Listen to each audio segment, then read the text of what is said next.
जय हिंद बच्चों।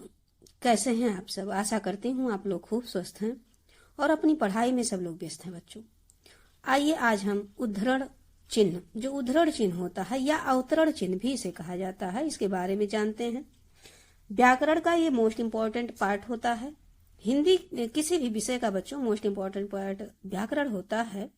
तो हम इस समय व्याकरण के क्रम में ही चल रहे हैं। हमारे जो क्लास 9th के बच्चे हैं, पूरी कंसंट्रेशन से चीजों को सुनिए, समझिए। मात्र आप सुनने पर फोकस कीजिए। 2 से 3 बार कंसंट्रेशन से ध्यान पूर्वक आप चीजों को सारे, इसके पहले भी जो व्याकरण से संबंधित अलग प्लेलिस्ट है बच्चों, आपका जो क्लास वाइज हिंदी व्याकरण करके प्लेलिस्ट है, डिस्क्रिप्शन बॉक्स में जाकर आप उस प्लेलिस्ट को डाउनलोड कीजिए और चीजों को एक एक करके सुन लीजिए। बस 2 से 3 बार, किसी भी वीडियो को मात्र 3 बार आप ध्यान से अगर सुन लेंगे तो चीजें आपके दिमाग में बैठ जाएंगी, जो कि मोस्ट इंपॉर्टेंट है। चूंकि ये व्याकरण है और हिंदी को मजबूत करना, तो व्याकरण आपको जानना अति आवश्यक है। तो चलिए बच्चों, अब हम उद्धरण और अवतरण चिन्ह की ओर आगे बढ़ें। इससे पहले आपसे छोटी सी निवेदन, चैनल को आप सब्सक्राइब करें, वीडियो को आप लाइक भी किया करें। और बच्चों, अपने भावनाओं को, अपनी जो भी आपके मन में इच्छा है, जैसे कि आप चीजों को समझ पा रहे हैं या नहीं समझ पा रहे हैं, तो कमेंट के माध्यम से बताएं।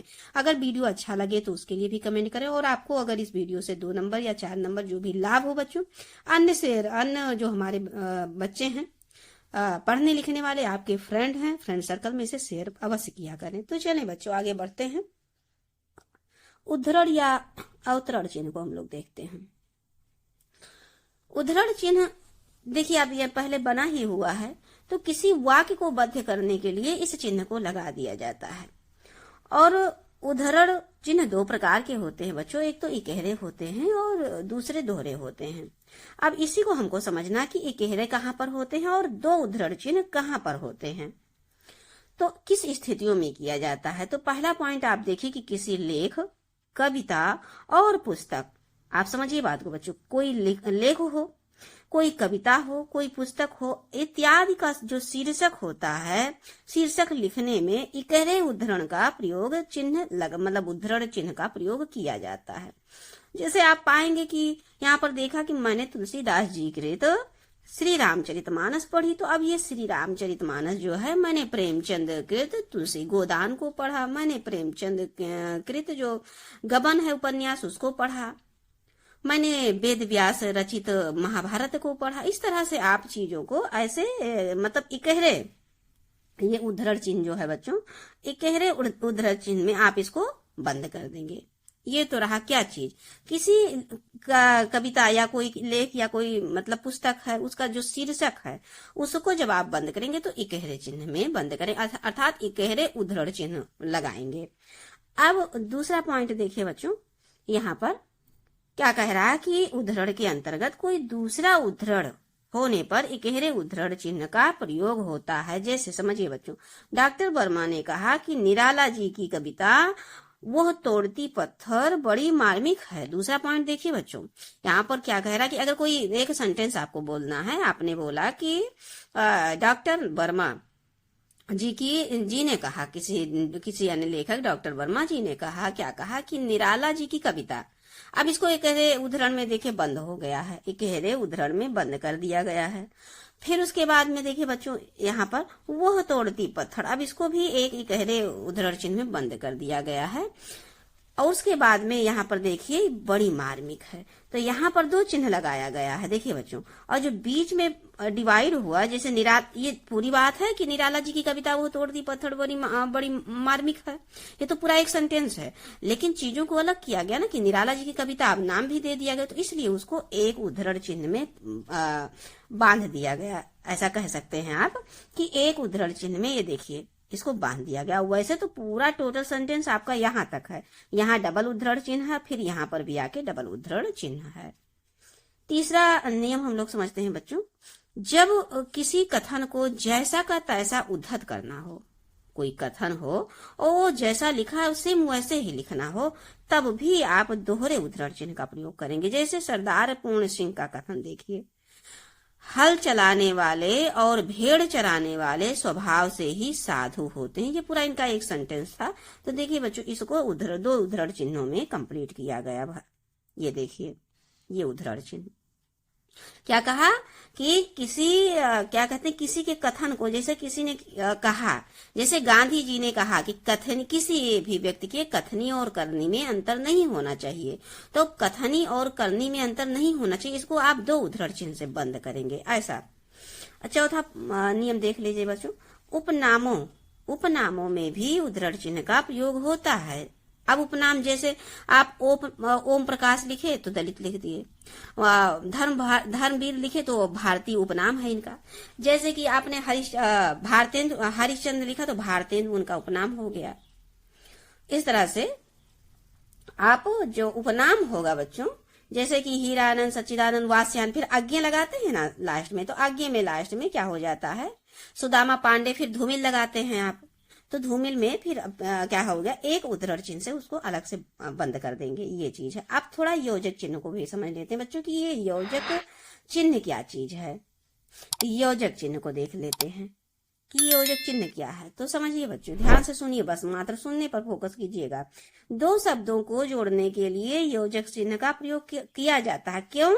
दो शब्द, किस लिए योजक चिन्ह का प्रयोग होता है? तो दो शब्दों को जोड़ने के लिए योजक चिन्ह का प्रयोग किया जाता है। अब इसमें थोड़ा नियमों को हम लोग देख लेते हैं, थोड़ा कुछ तो अलग होगा बच्चों। जैसे दो विलोम शब्दों के बीच भी योजक चिन्ह का प्रयोग होता है, जैसे रात, दिन, यश, अपयश, आना जाना, दाल रोटी, श्याम राम, पति पत्नी, माता पिता, इस तरह से योजक चिन्ह का प्रयोग होता है। द्वंद्व समास में तो योजक चिन्ह का प्रयोग होता है, आप जानते ही हैं कि माता पिता, भाई बहन, गुरु शिष्य, है ना, दिन रात, ये सब द्वंद्व समास के उदाहरण हैं। तो यहाँ पर भी योजक चिन्ह का प्रयोग होता है। अब देखिए बच्चों, तत्पुरुष समास के मध्य योजक चिन्ह का प्रयोग होता है। तत्पुरुष समास में आप देखेंगे कि राजा का पुत्र अर्थात राजपुत्र, है ना, प्रयोग स्थल अर्थात प्रयोग के लिए स्थल, राजा का पुत्र, यहाँ पर के लिए, यहाँ पर का छिपा हुआ, कहाँ से? योजक चिन्ह के द्वारा। योजक चिन्ह आप हटाएंगे तो हो जाएगा प्रयोग के लिए स्थल, राजा का पुत्र, इस तरह से। अब तीसरे पॉइंट पे देखिए बच्चों, दो समानार्थी शब्दों की मतलब कोई भी शब्द पुनरुक्ति के बीच में भी प्रयोग, जैसे कि बीच बीच, रात रात, घड़ी घड़ी, घर घर, दूर दूर, इस तरह से भी शब्दों में योजक चिन्ह का प्रयोग किया जाता है। अब देखिए बच्चों, तुलनावाचक शब्द सा, सी, से के पूर्व योजक चिन्ह का भी प्रयोग किया जाता है। कैसे? तुम सा, मूर्ख कोई और नहीं होगा। यहाँ पर देखिए तुम सा तुलना किया गया, मतलब किसी से तुलना किया गया कि तुम सा मूर्ख, कोई और किसी और से तुलना किया गया। मध्य में भी लगता है, जैसे राम रावण युद्ध। अब यहाँ पर भी देखिए अक्षरों में लिखी जाने वाली संख्याओं के बीच भी लगता है, जैसे 1/3, 3/4, है ना, 1/3, 3/4, 1/4, इस तरह से। विभिन्न शब्द युग में भी, जैसे धन दौलत हो गया, मान सम्मान हो गया, है ना, दाल रोटी हो गया, इस तरह से इसमें भी योजक चिन्ह। आपने समझ लिया होगा बच्चों कि योजक चिन्ह किसे कहते हैं। देखिए योजक चिन्ह यही होगा, जैसे आपने लिखा राम, अब ये बीच में जोड़ देंगे श्याम, या आपने लिखा यहाँ पर दिन, अब पुनरुक्त में फिर दोबारा दिन लिखना, तो बीच में ये थोड़ा सा आपका ऐसा रहेगा योजक चिन्ह। ये देखिए बच्चों, ये आपका योजक चिन्ह, इसको पहचानिए, यही सब जानना है आपको। ये आपका है योजक चिन्ह। देखिए ये योजक चिन्ह हो जाता है, थोड़ा सा ये छोटा करें, ये देखिए ये आपका योजक चिन्ह है, ये योजक चिन्ह है, इस तरह से। देखिए बच्चों, ये अब आपने समझ लिया कि योजक चिन्ह किसे कहते हैं। अब हम थोड़ा सा आगे बढ़ते हैं और देखते हैं और अलग पॉइंट। निर्देशक चिन्ह क्या होता है, या रेखिका का प्रयोग, इसको रेखिका भी कहते हैं और निर्देशक भी कहते हैं। जैसे किसी बात को कहने के लिए निर्देश, मतलब कोई एक बात कहा गया और फिर निर्देश दिया गया कि आगे इसके बारे में ये चीजें हैं, ऐसे तो यही चिन्ह होता है निर्देश का। ये थोड़ा सा बड़ा है, थोड़ा सा छोटा होना चाहिए। योजक चिन्ह से थोड़ा सा बड़ा होता है आपका निर्देशक चिन्ह, इतना ध्यान रखिएगा बच्चों, बस थोड़ा सा बड़ा होता है निर्देशक चिन्ह। ये देखिए, तो आइए थोड़ा सा समझते हैं इसको। निर्देशक चिन्ह या रेखिका का प्रयोग किसी विषय, विचार अथवा विभाग के मंतव्य को सुस्पष्ट करने के लिए निर्देशक चिन्ह का प्रयोग किया जाता है। निर्देशक चिन्हों का प्रयोग निम्नलिखित स्थितियों में किया जाता है, जैसे जब किसी कथन को जैसे को तैसा उद्धृत किया जाए, मतलब जैसा का तैसा लिखना हो, तब उससे पहले रेखिका का प्रयोग किया जाता है, जैसे तुलसीदास जी ने कहा। अब यहाँ पर ये योजक चिन्ह है बच्चों, ये जो आप देख रहे हैं ये योजक चिन्ह है। अब उसके बाद क्या कहा तुलसीदास जी ने, तो परहित सरिस धर्म नहीं भाई, मतलब दूसरे के दूसरों का हित चाहने से बड़ा धर्म कोई नहीं है। अर्थात हमको हमेशा दूसरों का ही हित सोचना चाहिए, दूसरे के हित के बारे में हमेशा तत्पर रहना चाहिए। चलिए दूसरा विवरण देखिए बच्चों। विवरण प्रस्तुत करने से पहले निर्देशक चिन्ह का प्रयोग किया जाता है। तो अब यहाँ पर देखिए रचना के आधार पर शब्द 3 प्रकार के होते हैं। इस तरह से मतलब देखिए विवरण प्रस्तुत करने से पहले, किसी भी विवरण को प्रस्तुत करने से पहले निर्देशक चिन्ह का प्रयोग किया जाता है। एक बात जैसे समझ लीजिए, रचना के आधार पर शब्द 3 प्रकार के होते हैं। शब्द की बात हो रही है बच्चों, शब्द की बात कौन कौन सी, रूढ़, यौगिक, योग रूढ़। अगर यहीं पर पूछ लेता कि रचना के आधार पर संज्ञा कितने प्रकार की होती है, तब आप बताते कि 5 प्रकार की होती है, या प्रयोग के आधार पर संज्ञा कितने प्रकार की होती, तो आप बताते कि 5 प्रकार की होती। लेकिन बच्चों यहाँ पर शब्द पूछा है या वाक्य पूछ ले रचना के आधार पर, ध्यान से सुनिएगा, रचना के आधार पर शब्द या वाक्य कितने प्रकार के होते हैं, तो शब्द में रूढ़, यौगिक और योग रूढ़ 3 प्रकार के होते हैं। और वाक्य वहीं पर बच्चों आपका सरल वाक्य, संयुक्त वाक्य और मिश्र वाक्य, ये 3 प्रकार के होते हैं। किसके आधार पे, तो रचना के आधार पे। ये तो हमने आपको व्याकरण संबंधी चीजें बताया। अब हम यहाँ पर उद्धरण चिन्ह के बारे में समझ रहे हैं। तो अब देखिए बच्चों क्या चीज है यहाँ पर, संवादों या वार्तालापों में भी निर्देशक चिन्ह का प्रयोग किया जाता है। जैसे अध्यापक, तुम्हारा नाम क्या है। अब आप इसमें बात हो रही है, अध्यापक ने किसी छात्र से पूछा, तो यहाँ पर भी आप क्या कहते हैं, निर्देशक चिन्ह लगाएंगे। छात्र, मेरा नाम रवि है। इस तरह से बच्चों जैसे यथा और उदाहरण आदि शब्दों के बाद रेखिका, आपने यहाँ देखिए जैसे लगा, उसके बाद ये देखिए ये क्या है, यही है बच्चों योजक चिन्ह। ये देखिए यही योजक चिन्ह है, यही योजक चिन्ह है, वही बताना चाहते हैं। ये देखिए ये योजक चिन्ह है।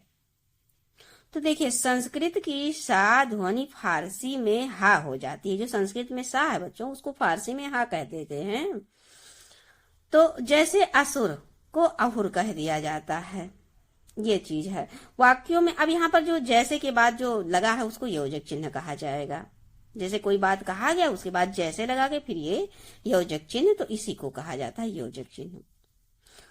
वाक्यों में टूटे हुए विचारों को जोड़ने के लिए रेखिका का प्रयोग किया जाता है। देखिए आज ऐसा लग रहा है, फिर योजक चिन्ह, मैं घर पहुंच गया हूँ। आज ऐसा लग रहा है कि मैं घर पहुंच गया हूँ, की के जगह पर यहाँ योजक चिन्ह लगा हुआ है। किसी कविता का अन्य रचना अथवा अवतरण के अंत में रचनाकार नाम देने से पूर्व रेखिका का प्रयोग करता है। जैसे देखिए बच्चों, जैसे के बाद जो ये लगा है ना, ये योजक चिन्ह ही है। तो अब यहाँ पर देखिए क्या चीज है, शायद समझ नहीं पाओ तुम मैं कितना मजबूर हूँ। शायद समझ नहीं पाओ तुम कि मैं कितना मजबूर हूँ, यहाँ पर योजक चिन्ह नहीं यहाँ पर। अब उसके बाद में मन है पास तुम्हारे लेकिन, मन है पास तुम्हारे लेकिन रहता इतनी दूर हूँ। अब इसके बाद ये किसने लिखा है, ये किसने लगा, उनके नाम के पहले बच्चों क्या लगाया जाएगा, योजक चिन्ह। जैसे कि ये लगा हुआ है, आप देखिए ये योजक चिन्ह लगा हुआ है। ये क्या लगा हुआ, देखिए बच्चों ये योजक चिन्ह लगा हुआ। ओमकार नाथ वर्मा का ये कथन है, क्या शायद समझ नहीं पाओ तुम कि मैं कितना मजबूर हूँ, मन है तुम्हारे पास लेकिन रहता इतनी दूर हूँ। ओमकार नाथ वर्मा का है। तो अब किसी लेखक का या जिसका भी कथन है, लिखने से पहले उनका क्या कहते हैं, योजक चिन्ह लगाया जाता है।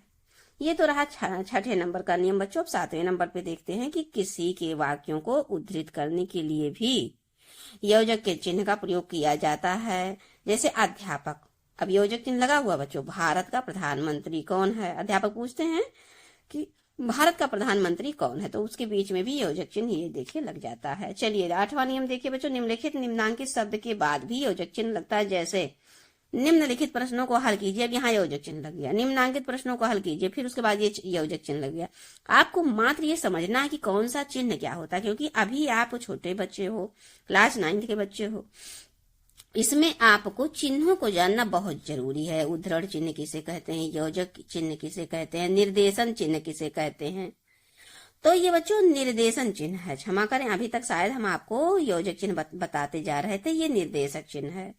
है ना बच्चों। मानवीय त्रुटि, इसको ध्यान में ना रखिएगा। आप समझिएगा ये सारी जो चिन्ह यहाँ पर हमने नीचे पढ़ा है, ये सारी चीजों को देख रहे हैं बच्चों, ये सब क्या है, निर्देशक चिन्ह है। इसके पहले हमने योजक चिन्हों को पढ़ा तो हमारे दिमाग में सारी चीजें वही बैठ रही थी। ये योजक चिन्ह है, देखिए। अब आपका ये योजक चिन्ह देखिए बच्चों, पहचान लीजिए कि ये योजक चिन्ह है। और आप निर्देशन चिन्ह में पाएंगे कि योजक चिन्ह से थोड़ा बड़ा होता, देख रहे हैं, ये देखिए थोड़ा सा बड़ा होता है क्या, ये निर्देशन चिन्ह योजक चिन्ह से। तो आज अभी आपने इतना देखा, थोड़ा सा नवे नियम को भी देख लेते हैं। उसके बाद हम चलते हैं विवरण चिन्ह किसे कहते हैं। तो निक्षिप्त पदों के आगे पीछे जैसे मतलब क्या कहते हैं, निर्देशक चिन्ह लगाया जाता है। छायावाद के प्रवर्तक, अब ये निर्देशक चिन्ह लग गया। श्री जयशंकर प्रसाद की कविताई ने धूम मचाई, तो यहाँ पर ये देखिए छायावाद के प्रवर्तक के बाद उनके बारे में कुछ लिखना है तो क्या करते हैं, क्या पहले निर्देशन चिन्ह लगा देते हैं। अब देखिए बच्चों विवरण चिन्ह को देख लीजिए, ये आपका विवरण चिन्ह है। विवरण चिन्ह किसे कहते हैं, जब हम कुछ लिखने के बाद उसके बाद ये लगा के फिर नीचे से लिखते हैं तो वही होता है हमारा विवरण चिन्ह। जैसे कोई हेडिंग डालते हैं उसके बाद तब लिखते हैं। तो अब देखिए जैसे आपने लिखा कि जीवन परिचय, यहाँ पर आपने लिख दिया, आपने यहाँ पर लिखा जीवन परिचय, किसी का भी जीवन परिचय, तो आपने जीवन परिचय लिख दिया। उसके बाद आप ये जो लगाते हैं उसको क्या कहते हैं, ये जो लगाते हैं इसको बच्चों विवरण चिन्ह कहते हैं। उसके बाद यहाँ से लिखते हुए जाते हैं, तो यही चीज है। चलिए आगे बढ़े अब हम और देखते हैं विवरण चिन्ह को और अच्छे से समझ लेते हैं। तो देखिए बच्चों, सामान्यतः विवरण चिन्ह का प्रयोग निर्देशन चिन्ह की तरह होता है, विशेष रूप से जब किसी विवरण को प्रारंभ करना होता है अथवा किसी कथन को विस्तार देना होता है तब विवरण चिन्ह का प्रयोग किया जाता है। जैसे देखिए निम्नलिखित विषयों में से किसी एक पर निबंध लिखिए। अब आप साहित्य और समाज, भाषा, व्याकरण, विज्ञान, वरदान या अभिशाप, देशाटन, इस तरह से आपको निर्देशक चिन्ह ये लगा दिया गया। ये देखिए निर्देशक चिन्ह लगा के अपना बता दिया गया कि ये इसके बारे में, किसी के एक बारे में लिखिए, किसी एक के बारे में। वाक्यांशों के विषय में कोई सूचक देने के लिए इसका प्रयोग किया जाता है। जैसे यहाँ पर देखिए ये निर्देशक चिन्ह है बच्चों, ये निर्देशक चिन्ह है। जैसे क्रिया के दो भेद होते हैं। अब यहाँ पर देखिए क्या कहते हैं, निर्देशक चिन्ह लगा है। ये देखिए निर्देशक चिन्ह क्या, सकर्मक क्रिया और अकर्मक क्रिया। तो आज आपने क्या पढ़ा, आज आपने योजक चिन्ह पढ़ा, फिर निर्देशक चिन्ह पढ़ा, फिर आपने विवरण चिन्ह को देखा। ये आपका है, ये देखिए ये विवरण चिन्ह है आपका। अब थोड़ा सा कोष्ठक भी हम लोग समझ लेते हैं बच्चों, कोष्ठक का कैसा, कितने प्रकार का कोष्ठक होता है ये हम लोग देख लेते हैं। तो जब लेखन करते समय किसी शब्द अथवा वाक्यांश का अर्थ स्पष्ट नहीं होता है, मान लीजिए कोई अर्थ स्पष्ट नहीं हुआ, कठिन है, तब उसे सुस्पष्ट करने के लिए उसके बगल में कोष्ठक चिन्ह का सहारा लेकर कुछ और आसान शब्द को लिख लिया जाता है। कोष्ठकों का प्रयोग कई परिस्थितियों में किया जाता है। पहली परिस्थिति देखिए बच्चों, जब किसी भाव या शब्द की व्याख्या करना चाहते हूं किंतु उस अंश को मूल वाक्य से अलग ही रखना चाहते हैं तो कोष्ठक का प्रयोग किया जाता है। जैसे यहाँ पर समझिए, उन दिनों में सेठ जयदयाल स्कूल हाई स्कूल, सेठ जयदयाल हाई स्कूल, अब क्या हो गया, इंटर कॉलेज हो गया। ये उन दिनों की बात थी कि हाई स्कूल था, इसलिए अब क्या हो गया, ये इंटर कॉलेज हो गया, इसलिए इसको ब्रैकेट में पूरी बात लिख दी गई। में हिंदी अध्यापक थे, कौन, सेठ जयदयाल। अब दूसरा थोड़ा सा देखिए बच्चों, कोष्ठक नाटक या एकांकी में निर्देशन के लिए भी कोष्ठक चिन्ह का प्रयोग किया जाता है। जैसे देखिए बच्चों, राजा का प्रवेश, पटाक्षेप।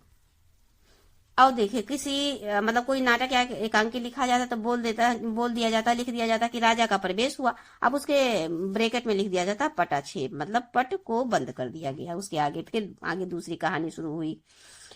किसी वर्ग के उपवर्ग अथवा क्रम सूचकों, सूचक अंकों या अक्षरों को लिखते समय वर्णों या संख्याओं को कोष्ठक में लिखा जाता है। देखिए बच्चों, अब जैसे का आपने लिखा तो कोष्ठक में भर दिया, खा जैसे ऑप्शन दिया नहीं जाता का खा गा घा, तो जब भी आप लिखा होता तो आप देखते हैं कि इसको कोष्ठक में भर दिया जाता है, बंद कर दिया जाता है। जैसे 1 2 भी दे दिया गया या इस तरह से रोमन गिनती वाला 1 2 लिख दिया गया तो उसको कोष्ठक में लिख दिया जाता है। चौथे नंबर को देखिए कि किसी कठिन शब्द को स्पष्ट करने के लिए, जैसे लौकिक। अब लौकिक आप नहीं समझ पाए लेकिन यहाँ पर लिख दिया गया कोष्ठक में ब्रैकेट में सांसारिक, तो आप समझिए कि संसार से संबंधित बातों की बात हो रही है। लौकिक कहा जाता है आध्यात्मिक जो परालौकिक हो। तो अब यहाँ पर मनुष्य सुखों के पीछे भागता है। लौकिक अर्थात संसार में मनुष्य सुखों के पीछे भागता है। तीनों प्रकार के कोष्ठकों का प्रयोग गणित में होता है। मैथ में जब आप मैथ लगाते हैं तो उसमें आपने देखा होगा कि उसमें तीनों प्रकार के कोष्ठक का प्रयोग होता है। मतलब छोटा ब्रैकेट, मझला ब्रैकेट और बड़ा ब्रैकेट या कोष्ठक कह लीजिए। अब बच्चों ये इंपॉर्टेंट चीज है, ये भी आपको समझना बहुत जरूरी है कि हंस पद या त्रुटि पूरक चिन्ह का प्रयोग, ये चीज है, ये चिन्ह है बच्चों। त्रुटि जैसे कोई कमी हो गई, किसी चीज को आपने लिखा बीच में कमी हो गई, देखिए यहाँ पर दिया हुआ है।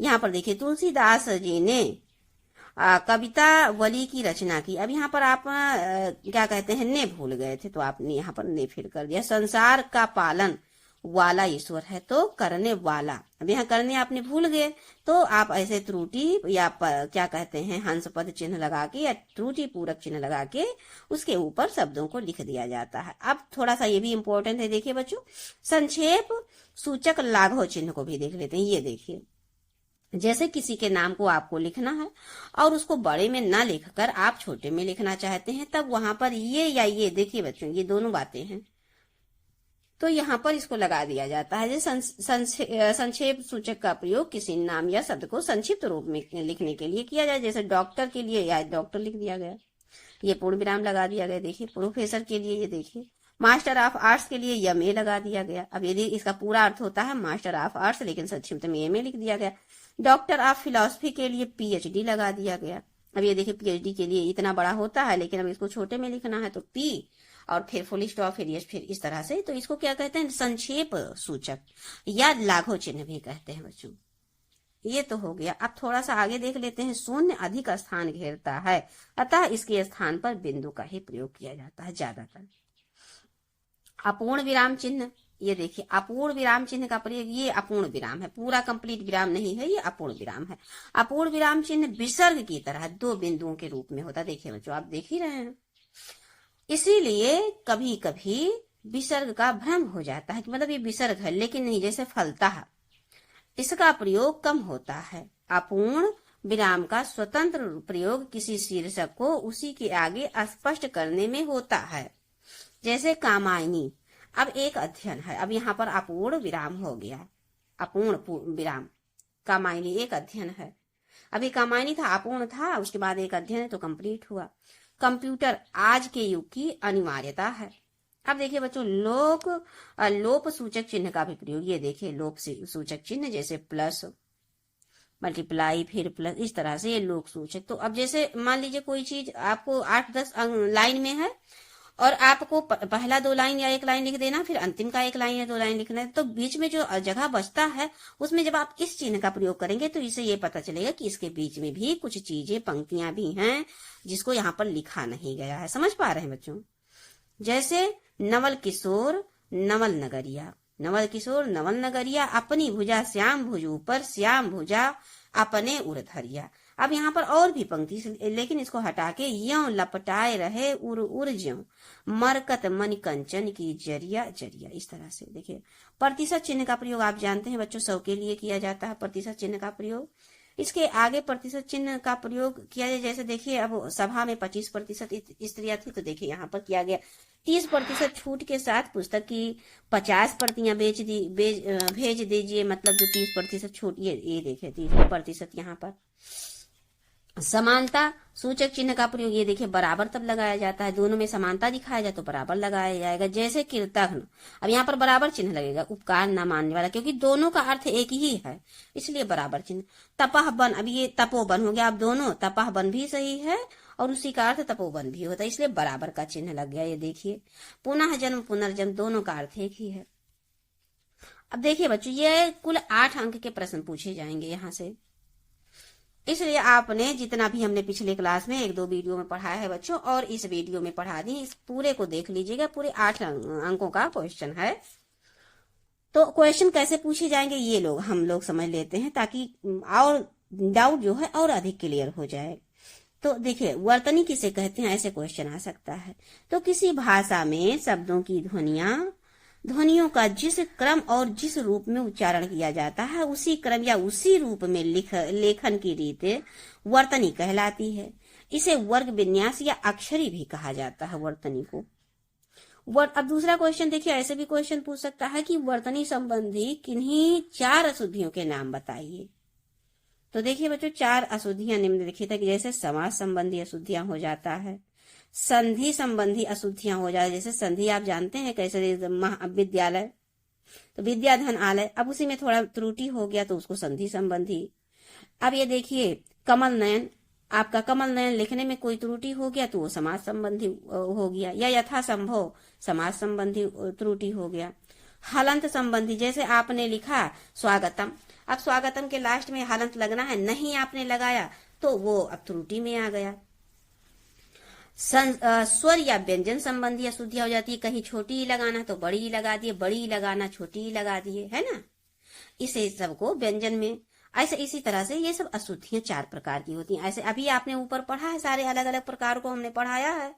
स्वर में हमने पढ़ा दिया कितने प्रकार के, जो कहाँ कहाँ कौन सी मात्रा होती है, फिर व्यंजन में जो मात्राओं का जो जितना भी है चीजें हमने ये वीडियो में पढ़ा दिया बच्चों। इसके पहले 2 वीडियो है, उसमें आप देख लीजिएगा।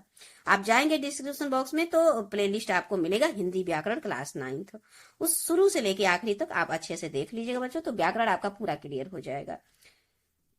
अब तीसरा क्वेश्चन पूछ सकता है कि विराम चिन्ह किसे कहते हैं, अभी जो हमने आपको पढ़ाया। तो विराम चिन्ह का अर्थ रुकना होता है।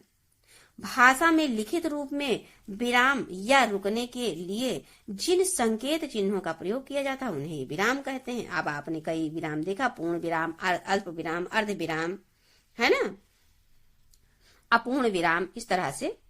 अब देखिए निम्नलिखित अशुद्ध शब्दों को शुद्ध कीजिए। तो ये शब्द यहाँ देखिए, आपको ऐसे ही पढ़िए, पहले इसको पढ़ लीजिए। देखिए शुद्ध लग रहा है, नहीं है, परिणाम गलत है, देख लीजिए। क्या मुनि सही है, क्या बीमारी सही है, क्या प्राथक सही है, तत्व सही है, पैतृक बताइए ये क्या पैतृक सही है, नारी सही है, ये सब अशुद्ध है। अब इसको आपको शुद्ध देखना है, तो देखिए योग्यता, अब शुद्ध रूप क्या होगा ये देखिए, देख रहे हैं, पूरा गा नहीं रहेगा, आधा ही गा रहेगा। परिणाम गलत है बच्चों, परिणाम होता है, नाम नहीं आराम। मुनि भी गलत है, क्योंकि यहाँ पर कौन सी त्रुटि, यहाँ स्वर संबंधी त्रुटि है। कैसे, जैसे यहाँ पर मुनि होना चाहिए और यहाँ पर मुनि लिखा है, होना क्या चाहिए, मुनि होना चाहिए। यहाँ पर भी स्वर संबंधी त्रुटि है, बीमारी होना चाहिए, लिखा क्या है, बीमारी, बीमारी, ये सही है। ऐसे समझिए बच्चों, ये भी स्वर संबंधी त्रुटि है। री का मात्रा होना चाहिए, यहाँ पर प्रा आधा रा लगा हुआ है, आगे ये रा लगा हुआ है, लेकिन होना क्या चाहिए, री का मात्रा पृथक।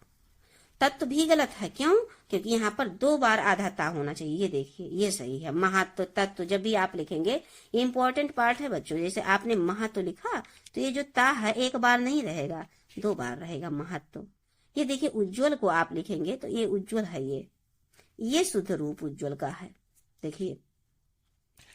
अब देखिए पैतृक, पैतृक देख रहे हैं बच्चों, अब ये यहाँ पर आपने क्लियर कर लिया, ये सही रूप है। नारी भी देख लिया, नारी होगा। निशंक क्या सही है, निशंक होगा। गत सही है, गत, यहाँ पर हलंत नहीं है, हलंत संबंधी अशुद्धि है, ये हलंत नहीं होना चाहिए, हलंत लगा दिया गया है। श्रीमान, अब यहाँ पर देखिए ये गलत है, ये स्वर संबंधी छोटी का मात्रा, जबकि यहाँ श्रीमान होना चाहिए, बड़ी। पिता भक्ति नहीं, पितृ भक्ति। ज्ञान, ये भी गलत है, ज्ञान होना चाहिए। सड़क, सड़क लिखा हुआ है, सड़क होना चाहिए। क्योंकि, ये भी गलत है, क्योंकि होना चाहिए, क्योंकि।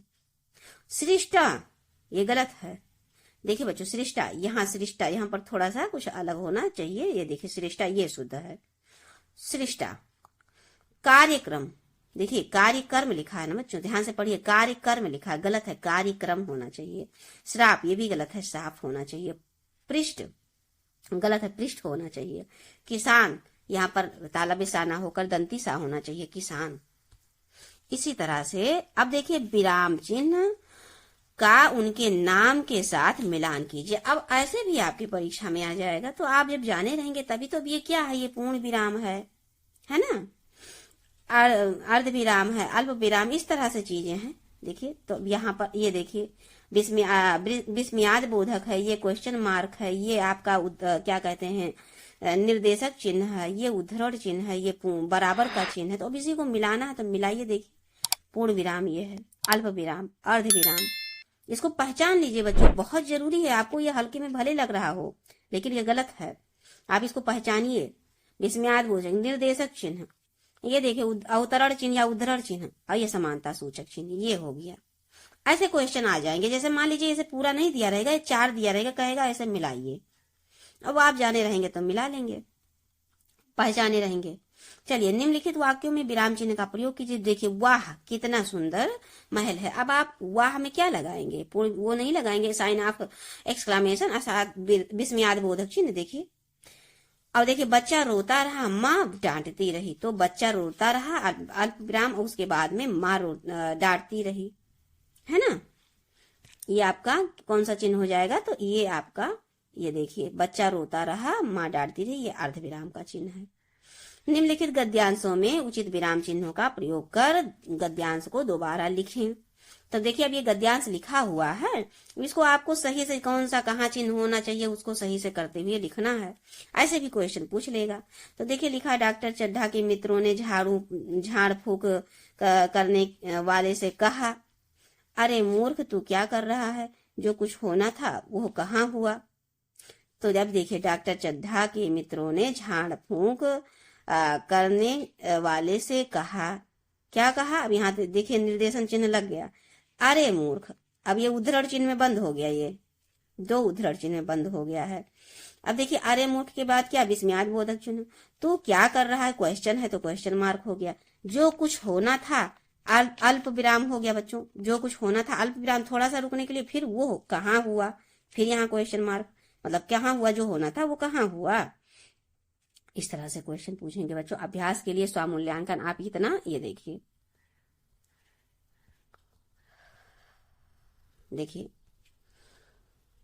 वाक्य स्तर पर वर्तनी को स्पष्ट बनाए रखने के लिए किन बातों का ध्यान रखना चाहिए? वाक्य स्तर पर ध्यान दीजिएगा बच्चों। वर्तनी को स्पष्ट बनाए रखने के लिए क्या करना चाहिए? वर्तनी को आप स्पष्ट बनाएंगे तो क्या कहते हैं उसको, सरल शब्द को लिखेंगे, है ना। क्या करना चाहिए? तो सरल शब्द को लिखेंगे। चंद्र बिंदु, देखिए, चंद्र बिंदु एवं अनुस्वार का प्रयोग।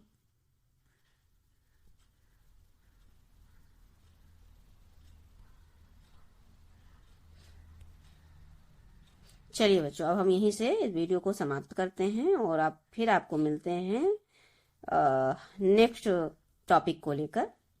अब देखते हैं आपका नेक्स्ट टॉपिक क्या है बच्चों। हम जितना इंपॉर्टेंट, ये पूरे 8 अंक का था, जितना हमने 2 से 3 वीडियो में पढ़ाया है पूरे 8 अंक का है।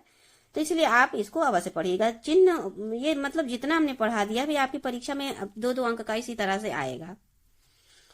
तो आप समझ लीजिए इसको 2 से 3 बार बच्चों आप ध्यान पूर्वक बस सुन लीजिएगा। सुनने पर ध्यान दीजिएगा। देखिएगा, अगर 3 बार एक वीडियो ध्यान से सुन लिए तो आपके दिमाग से चीजें उतरेंगी नहीं। तो अब चलते हैं बच्चों, मिलते हैं आपको नेक्स्ट क्लास में किसी अन्य टॉपिक के साथ। जय हिंद बच्चों।